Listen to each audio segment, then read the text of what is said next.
I still remember the moment everything fell apart like it was yesterday. It was our 3rd wedding anniversary, a night that was supposed to be about celebration and love.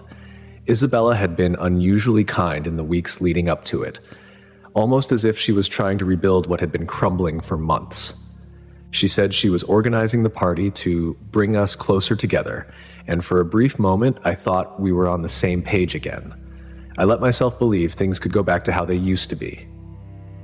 The night started off well enough. Friends and family filled the room, laughing and toasting to our years together.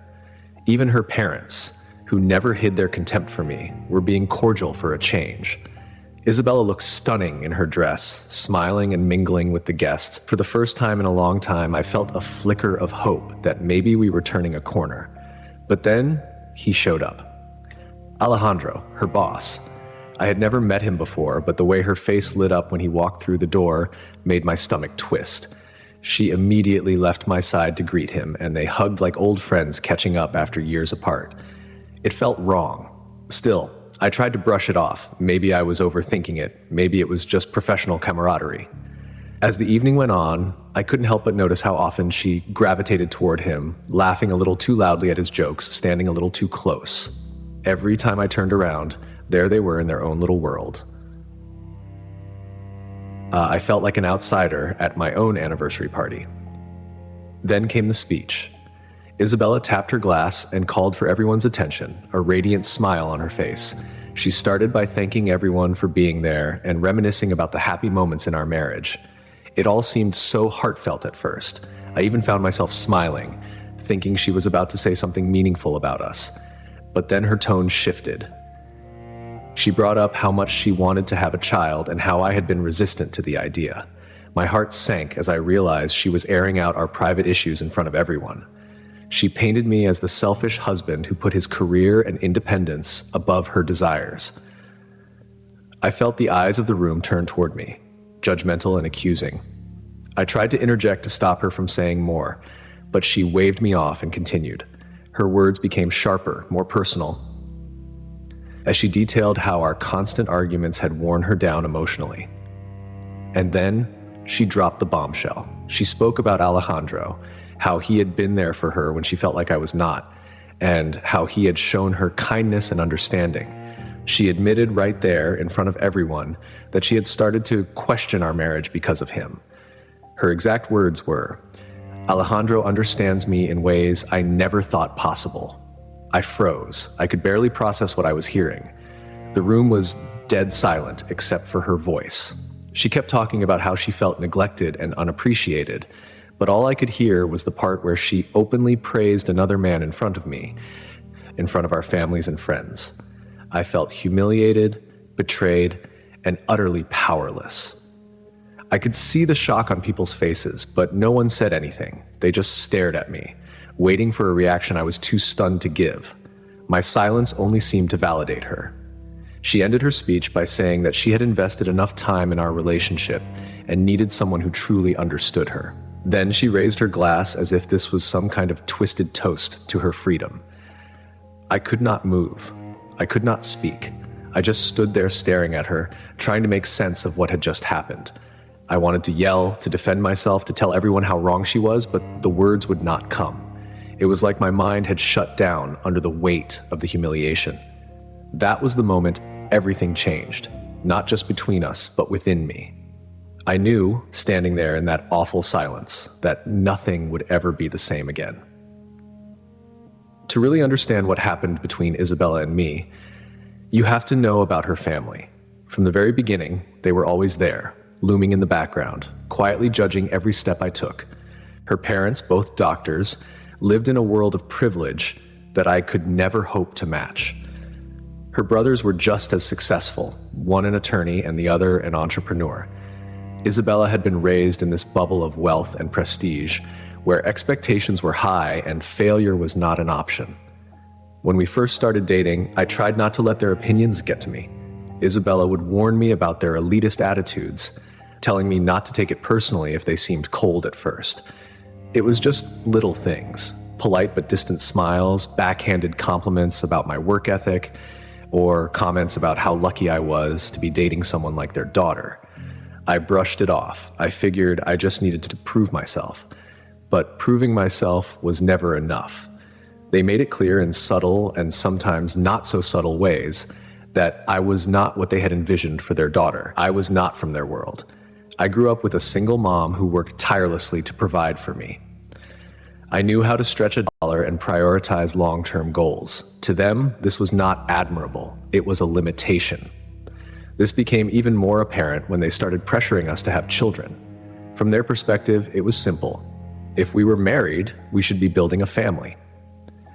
They were relentless, constantly dropping hints and making outright suggestions about the right time for us to have a baby. I felt like every visit with them turned into an interrogation. When are you two going to give us a grandchild? Isabella is not getting any younger, you know. We will help with everything. You will not have to worry. Isabella took their side without hesitation. She started pushing me as well, telling me that her parents were right and that we could depend on them financially if we needed help. But that was exactly the problem. I did not want their help. I wanted to build a stable foundation for us on my own terms.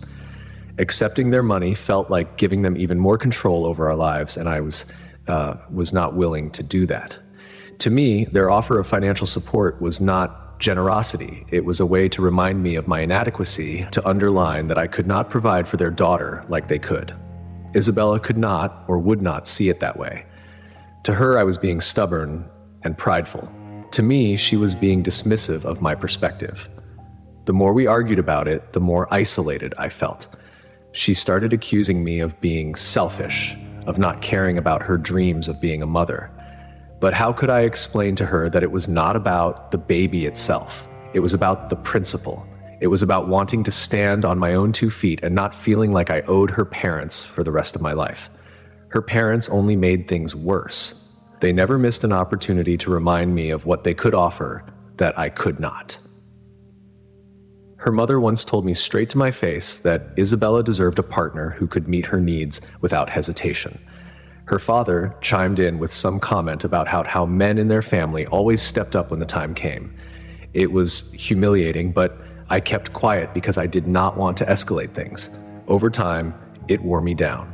Every family dinner felt like a battleground where I had to defend my choices, my capabilities, and my worth. Isabella would join in with them, either not realizing or not caring how it made me feel. She would laugh off their remarks or tell me I was being too sensitive when I tried to talk to her about it afterward. The thing that hurt the most was the double standard. I had made every effort to welcome her into my family, even though they did not come from money or hold prestigious titles. My mom treated her like a daughter, and my brothers adored her. But with her family, I was always the outsider, the one who needed to prove he was good enough, but never quite managed to. This tension became a constant in our lives, a wedge that grew deeper with every conversation about the future. The pressure to have children, to meet their expectations, to somehow earn their approval, it all became too much. Looking back now, I can see how it set the stage for everything that followed. It was not just about me and Isabella. It was about the impossible standards her family imposed on us and the fact that she was never willing to push back against them. The cracks in our marriage were there long before that anniversary party. It was not like we woke up one day and everything suddenly fell apart. Looking back, I can see how the little things started to add up, turning into bigger issues that neither of us truly addressed. We would patch things up after arguments, sweep the unresolved problems under the rug, and pretend like everything was fine. But it was not fine. Far from it. One of the first signs of trouble was how we dealt with stress. Isabella and I had completely different ways of handling conflict. I preferred to step back, think things through, and approach problems logically. She was more impulsive, acting on emotions and often lashing out before we even had a chance to discuss what was really bothering us. It felt like we were speaking 2 different languages every time we tried to talk about something important. Take our arguments about her family, for example. I thought they were elitist and dismissive of me, and I told her as much. Instead of trying to understand my perspective, she would accuse me of being too sensitive or even paranoid. She insisted they had good intentions and that I was misinterpreting their actions. When I pointed out how her parents openly disrespected me, like when her mother said I was lucky to have married Isabella, she would laugh it off or downplay it. "That's just how they are," she would say, as if that excused their behavior. It was not just about her family, though. Isabella and I had fundamental differences in what we wanted from life. She came from a world where everything was handed to her, where money and status solved problems. I grew up watching my mom struggle to make ends meet, learning the value of hard work and independence. I wanted to build something for myself, for us, without relying on handouts from anyone, especially not her parents. But Isabella could not understand that. To her, my refusal to accept her parents' financial help was stubborn and irrational. She accused me of putting my pride above our marriage, of being selfish and uncooperative. I tried to explain that it was not about pride. It was about dignity, about feeling like an equal partner in our relationship. But no matter how many times I said it, she never seemed to hear me. Our differences extended beyond finances and family. Even in small, everyday things, we could not seem to find common ground. I loved spending quiet evenings at home, cooking dinner together, or watching a movie. Isabella thrived on socializing, throwing parties, and being the center of attention. What started as a fun dynamic when we were dating became a source of tension once we were married. She would get frustrated when I did not want to go out every weekend, and I would feel drained by her constant need for social stimulation. And then there were the arguments about children. It was not that I did not want kids. I did, eventually. But I wanted to wait until we were in a better place financially and emotionally. To me, it seemed logical to make sure we had a solid foundation before bringing a child into the world. Isabella, however, saw it as another example of me holding her back, of prioritizing my goals over hers. She would say things like, "If you really loved me, you would understand how important this is to me." That hurt because I did love her, but I also knew that rushing into parenthood would only make our problems worse. Over time, these unresolved conflicts created a toxic cycle. We would fight, make up, and then fight again over the same issues. Each time, the fights got nastier and more personal. She started saying things that cut deep, like accusing me of being emotionally distant or selfish. I started shutting down during arguments, withdrawing into myself to avoid saying something I would regret. I thought that by limiting our interactions, I could keep the peace, but it only made things worse. She saw my withdrawal as proof that I did not care, and I saw her constant need for confrontation as exhausting. Despite everything, I kept holding on. I told myself that every relationship had its rough patches, that we could work through it if we just tried harder. But the truth is, I was the only one trying. I made compromises, swallowed my pride, and tried to be the man she wanted me to be. But Isabella, she never budged. She never considered changing or even meeting me halfway. It was always her way or nothing. By the time we reached that anniversary party, our marriage was already on life support. We were two people living in the same house, but we were not really partners anymore. The love I felt for her was still there, but it was buried under layers of resentment, frustration, and exhaustion. I think part of me knew it was over long before she ever made that speech. But admitting it, letting go of the hope that things could get better, was something I just was not ready to do. Not yet. The silence after Isabella's speech was unbearable. I could feel every set of eyes in the room on me, each one silently asking the same question: what was I going to do? But I just stood there frozen, unable to process the betrayal that had just unfolded in front of everyone I cared about. It was the kind of humiliation that left you hollow, unsure whether to lash out or crawl into yourself. For a moment, I genuinely thought I was alone in that room. But then something unexpected happened. Her father, the man who had spent years silently looking down on me, stood up. At first, I thought he might offer some half-hearted attempt to smooth things over, a shallow excuse to salvage the evening. Instead, he looked directly at Isabella with a glare I had never seen before. His voice, usually calm and composed, came out sharp and cutting. "This is disgusting, Isabella," he said, his tone heavy with disdain. "What on earth were you thinking, doing this here in front of everyone?" The room, already silent, somehow grew even quieter. No one dared move. Her mother sat rigid in her chair, her lips pressed tightly together. Isabella, who had been so confident moments before, suddenly looked unsure of herself. She stammered something about needing to be honest, but her father cut her off. "Honest?" he repeated, his voice rising. "This isn't honesty. This is selfish, cruel, and completely unacceptable. I cannot believe I raised someone capable of this." I did not know what shocked me more, his words or the venom in his voice. This was the same man who had spent years undermining me, always making it clear that I was not good enough for his daughter. And yet, in this moment, he was standing up for me, or at least against her. I could see the anger boiling over in his face, not just anger at Isabella, but perhaps also at himself for what she had become. Her mother followed him out of the room without saying a word, her face pale and distant. It was as if their presence there was suddenly intolerable. Her brothers, who had been watching in stunned silence, exchanged glances before one of them, Tom, spoke up. "This is not okay, Isabella," he said firmly. "You need to take responsibility for what you've done." The weight of their disapproval hit her visibly.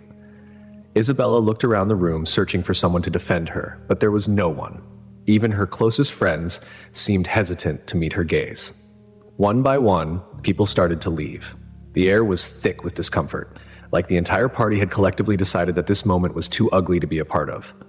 Plates were abandoned, drinks were left untouched. Within minutes, the room was nearly empty. I still had not moved. I watched as her carefully curated celebration unraveled, as the spotlight she had so boldly claimed turned into something else entirely. What struck me most was how unprepared she was for the fallout. For all her planning, for all her confidence, it was as if she had never considered the possibility that her actions would backfire. As the last few guests filtered out, her parents' harsh words hung in the air. Isabella stood in the middle of the room looking lost, her earlier bravado completely stripped away. For the first time that night, she looked at me. Not with the defiance or coldness I had come to expect, but with something closer to desperation. I wanted to feel triumphant in that moment, to revel in the fact that her plan had fallen apart, but I didn't. I just felt empty. Watching her crumble did not make up for what she had done, for the way she had humiliated me in front of everyone. The damage was already done, and nothing her family or anyone else said could change that. Eventually, I found my voice. "Pack your things," I said. "I want you out of the house tonight." She looked at me like she couldn't believe what she was hearing. "Wait, we can talk about this," she started, but I shook my head. "There's nothing to talk about," I replied. "You made your choice tonight, Isabella. Now you have to live with it." Alejandro, who had stayed silent throughout the chaos, stepped forward awkwardly to help her. Seeing him touch her, seeing her turn to him for support, was like a knife twisting deeper into a wound I didn't think could hurt anymore. I turned away, unable to watch as they left together. By the time they were gone, the house was almost completely empty, save for my mom and my younger brother. The silence felt deafening, but it was nothing compared to the weight pressing on my chest. It wasn't just the betrayal or the humiliation, it was the finality of it all. That night, everything I thought I knew about my marriage, about Isabella, and about myself came crashing down, and there was no going back. A few days after that disastrous night, I was still trying to make sense of everything. My house felt emptier than ever, and while my mom stayed with me for a while, there were moments when the silence was unbearable. I had not reached out to Isabella, and I had no intention of doing so. To me, the chapter was closed, or so I thought. 2 days after the party, I got a text from her. At first, I considered ignoring it. What could she possibly have to say after what she did? But curiosity, or maybe something else, got the better of me, and I opened it. Her message was long, almost desperate. She claimed she had made a huge mistake, that she regretted everything, and that her actions were not as malicious as they had seemed. She wanted to talk, to explain herself. She even attached a screenshot of a resignation letter from her job, as if that would undo what had happened. She kept texting over the next few days, flooding my phone with apologies, explanations, and promises that she was willing to change. She said she had ended everything with Alejandro and was staying at a friend's house.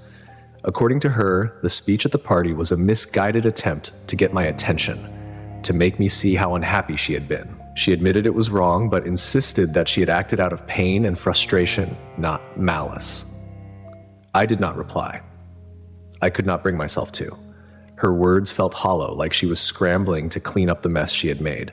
And honestly, I did not trust her. Even if she was telling the truth, even if the relationship with Alejandro had only been emotional, how could I believe anything she said after she had so willingly humiliated me in front of everyone? But she did not stop. After days of silence on my end, she showed up at my house one morning, unannounced. I was getting ready to leave for work when I heard the intercom buzz. Seeing her standing there, looking disheveled and anxious, immediately brought a wave of anger I thought I had buried. I wanted to tell her to leave, to never show her face again, but she insisted that she had a right to come inside, reminding me that she had paid part of the rent for the month. Technically, she was right. Against my better judgment, I let her in. The second she stepped through the door, she started crying, a mix of anger and desperation spilling out all at once. "How could you write those things to me?" she demanded, referring to the one message I had sent her after the party. "You made me sound like a monster." I stared at her, trying to hold back the tide of emotions building inside me. "Do you not realize what you did?" I shot back. "You stood in front of everyone we know and told them I wasn't enough for you. You humiliated me, Isabella. You broke us." Her response was a flurry of excuses. She said she had acted out because she felt abandoned, that my emotional distance over the past months had pushed her to a breaking point.